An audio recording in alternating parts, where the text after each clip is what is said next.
Hey there! Welcome back, or if you're new, welcome to the channel. My name is Rish, and I'm League of Clay.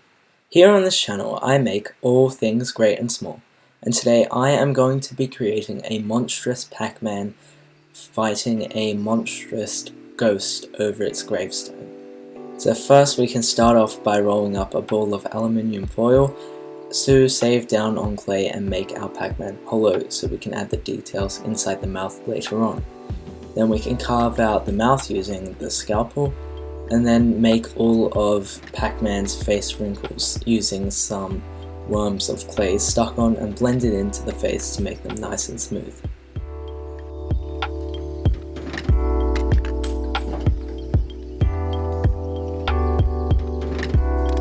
Once we have added all the wrinkles, I go over with some isopropyl alcohol to smoothen out all of the sharper edges and cuts and divots, and then we can use a thick, very solid brush and use the bristles of this brush to create this porous texture, which will take the black wash really well. Then we can take out the foil on the inside, and then we can use clay on the inside to make the insides of the mouth. And then we can stick the tongue in, followed by the teeth. So once we have our hollow ball, we can use some Bacon Bond to help the soft clay adhere to the more hard clay because it's been baked, and then we can smooth everything out, add all of the muscle kind of stuff inside, and I forgot to mention, this is the Halloween special.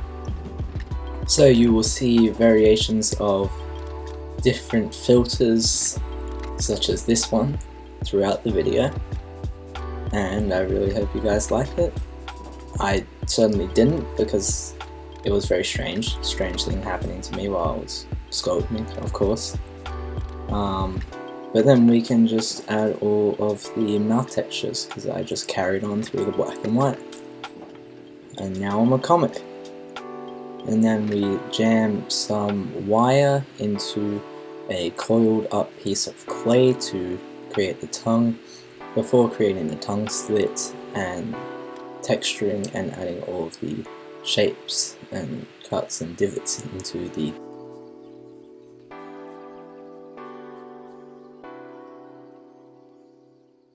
Then I have jammed in some coiled pieces of white clay to make the teeth, as you can see there, into the gums before refining the shape of the gums. Then once this is done, we can add some more teeth, and we don't want it to be a complete even lineup of the teeth, so this is what I had, and this is the model after it has been baked. As you can see there, I'm obviously smacking it, and then we can shake it to prime it white. Once this white primer has been applied, we can then go with a heavy dosage of this yellow, because it would be a pain to paint the yellow paint onto the grey clay. Then we can use some alcohol ink with some acrylic paints for the insides of the mouth to help it flow much easier to reach all of the parts I can't reach with a brush. And this is my bright yellow Pac-Man afterwards. But to make this thing really a monster with those pores, we can use this black wash, and this will seep into all the crevices and divots and everything to highlight all of that texture I added on before, as well as all of the wrinkles. So applying this very heavily before wiping it away with a paper towel or tissue. I used the paper towel at first, but it leaves a bit of a texture, so I prefer the tissue. And as you can see here, it has heavily weathered our Pac-Man, and then we can go and use this watered down brown off-white paint to make the teeth the color they are, that gnarly color, before we can make the base. So using a block of XPS foam here, we can mark out lines every 1 centimeter and then draw a horizontal line going across each one. One side will be the tomb, the side of the tomb with the grass, and then one side will be the bricks that has Pac-Man on it. Then for every 2 centimeters we will make the lines for the bricks. And then we can roll up a ball of foil and then roll this along our bricks to create that rocky texture, but not hammering it like a rock that we do here to create the ground. Shaking the camera very heavily because I'm banging this rock so hard. But then we can prime the entire base with some black Mod Podge, and this is what I have. So then we can go ahead using some mixed up brown paints to get this nice earthy, dirty brown. This part's going to be covered in grass anyway, the static grass that I apply later on, so I don't think it matters too much, but I still like to know that once I have applied the grass there is still a dirt layer underneath, in case I miss any edges.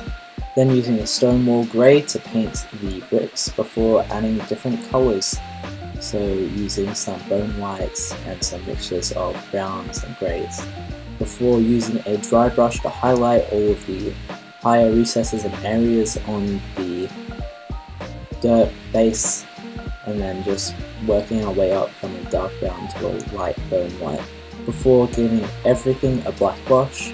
So I started with the dirt part first because the right side being the brick side had not dried yet, and then we can dab away all of the excess black wash.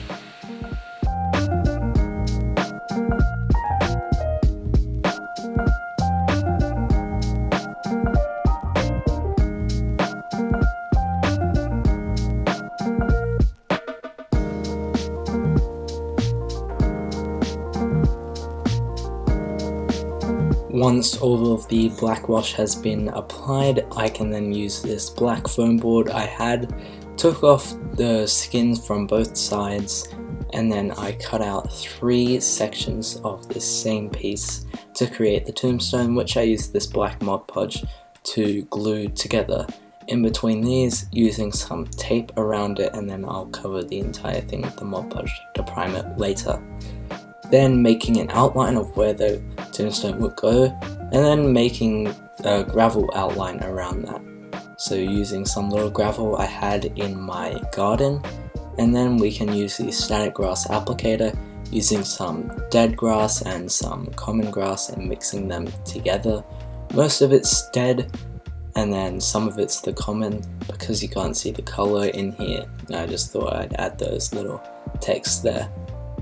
Then we can use the Mod Podge, and then we can statically charge the grass using the applicator, and then we can apply all of the grass.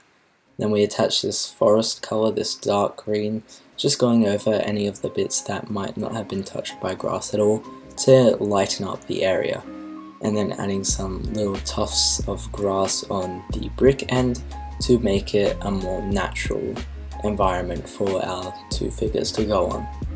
Then using some isopropyl alcohol to lock everything in place.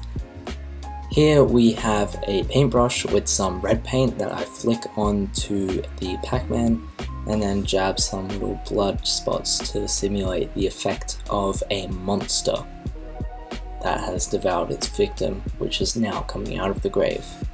And using some paint and some black wash, I engraved the RIP, which gets covered later on, sadly, but then we can attach our Pac-Man and the tombstone. Not the Pac-Man just yet, but I created this wire that goes inside just so I can attach that on later. And then using some armature wire, we can create the skeleton for our ghost. I know that sounds very funny because ghosts don't have skeletons, but to save down on clay and just to make the whole thing lighter so it can stand up, we used some aluminium foil and coat the entire thing to make a ball, before coating everything with some white clay as the base layer, before chucking that into the oven and covering it all with blue clay. Once we have blended in and made the entire body shape, we can add these ripples into our ghost, almost as if it has a sheath which was going over that white ball on the inside to simulate the folds of the ghost itself. Then carving out those little bumps at the bottom before creating the eye slits and the eye and the mouth. So we are just using our scalpel over here to carve out the mouth before filling it with some black clay and then coating the lips in this bright red clay. which we will go over with a black wash so it's not so bright and make it more realistic. Then adding the texture onto the gums before jabbing in 2 of the pre-baked teeth that I used for the Pac-Man earlier. Then using 2 halves of a sphere to create the eyes on either side before adding all of the facial details, which include the underlids and the upper lids of the eye, before blending everything in using a small ball stylus and a silicone shaper to smooth and blend everything in very nicely. As you can see here, the wrinkles really made this thing what it is, and then I used the same brush I did for Pac-Man, and that's been baked. And now we can go ahead with the black wash, the same way we did it with the base and the Pac-Man, before painting the eyes almost a fully coat of the red, but just leaving the little border of the black on the outside, before doing the same technique we used on Pac-Man to do the teeth. And these are our 2 figures done. So then I can attach some of this cotton ball using hot glue onto the wire before jabbing it in to create smoke and ghost effect of our ghost coming from the grave. And this is what I had. So thank you guys so much for watching. Make sure to like, comment and subscribe, and I'll see you guys next time.